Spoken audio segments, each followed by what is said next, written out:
Si hubo una película que resultó ser la amalgama perfecta de dos géneros cinematográficos, esa fue Bone Tomahawk, la cual combina tanto el western con el horror. Y me sorprende que no haya muchas películas como estas, donde las historias de terror se alberguen en un contexto del lejano oeste, ya que para mí es un escenario perfecto. Es cosa de jugar la saga del Red Dead Redemption y ver los muchos oscuros misterios y situaciones que aparecen por el mapa.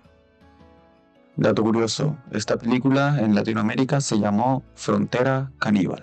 En este video daremos un repaso a una de mis películas favoritas, así que pónganse cómodos y volvamos a visualizar la ópera prima del director S. Craig Saylor, Bone Tomahawk o Frontera Caníbal. Antes de empezar, te invito a conocer mi novela Nuestros Demonios y suscribirte a mi canal. Muchas gracias por considerarlo.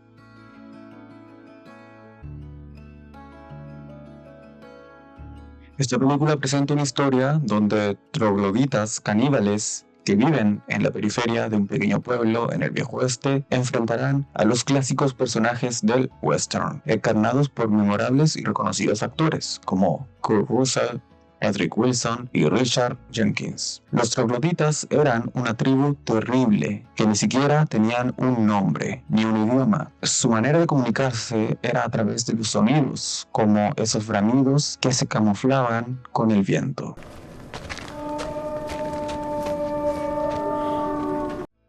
Esta primera escena con David Arquette y Sid Haig era algo perturbador y me recordó a cuando pasaba mis veranos en los cerros del campo en el sur. Es muy llamativo e impactante que esta película inicia con una garganta siendo cortada por este par de bandidos que más temprano que tarde terminarán encontrándose con los trogloditas, logrando solo uno de ellos escapar y llega al pueblo para traer más problemas, ya que los trogloditas terminan secuestrando al bandido, al joven alguacil y a la joven doctora. Me gustó esta escena inicial de las gargantas cortadas, que es un elemento que se va a repetir mucho durante la trayectoria de la película.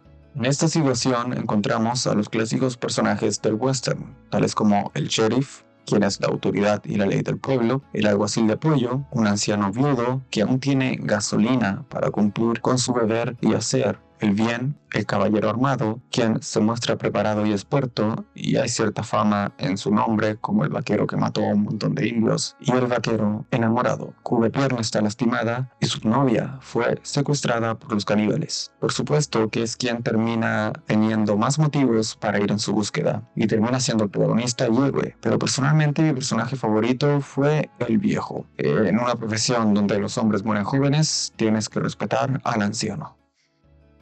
Estos cuatro personajes se aventurarán en una misión de rescate, donde pasarán distintos encuentros que irán perfilando aún más a los personajes y en particular a Bruder, como un caballero experto que sabe cómo sobrevivir en el mundo exterior. Marca el perímetro para protegerse de los lobos, no confía en los extraños ya que es precavido y racista y su instinto termina ayudando al grupo. Mientras que el sheriff es quien lleva el liderazgo y su autoridad y estima no es cuestionada, al menos en un principio.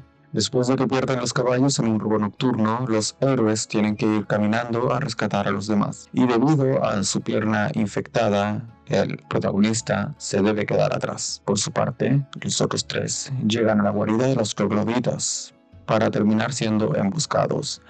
Y esta es mi escena favorita de la película, porque todo ocurre tan rápido, pero a la vez se profundiza mucho en los personajes y le da un toque de realidad a la película. Las flechas silenciosas llegan.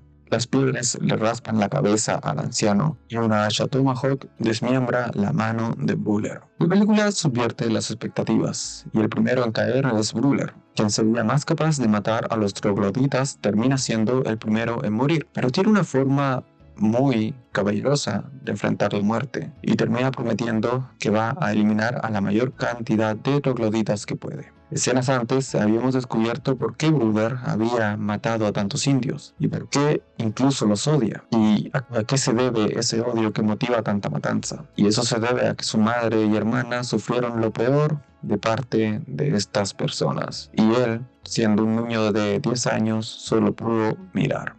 Así que su odio está más que justificado y es una buena subversión para el personaje. ya que en el fondo solo logra matar a un troglodita. Los otros dos terminan siendo atrapados y llevados a la cueva, donde se reencuentran con la doctora y el otro alguacil. Aquí es donde empieza el gore. Pero antes de seguir, querido espectador o espectadora, ¿qué tienen en común el alguacil Nick de esta película y la señorita rubia de Terrifier? Es que ambos mueren de la misma manera. Antes de morir, el alguacil le pide que sus pertenencias sean enviadas a Michigan, donde están sus hermanos. Y eso me dio mucha penita. Había cierta lucidez en un hombre que estaba a punto de morir. Pareciera como si todos estuvieran jodidos, pero aún queda una esperanza. El héroe cojo que solo quiere rescatar a su novia de los caníbales. Y no solo es valiente, también es inteligente, ya que al matar a dos de los caníbales, corta una de sus gargantas, esa tráquea deforme que logra transmitir ese característico bramido, y así puede seguir avanzando y matando para llegar a rescatar a los demás. La escena de la muerte del ayudante, aparte de ser la escena más brutal de la película, también aporta al guión,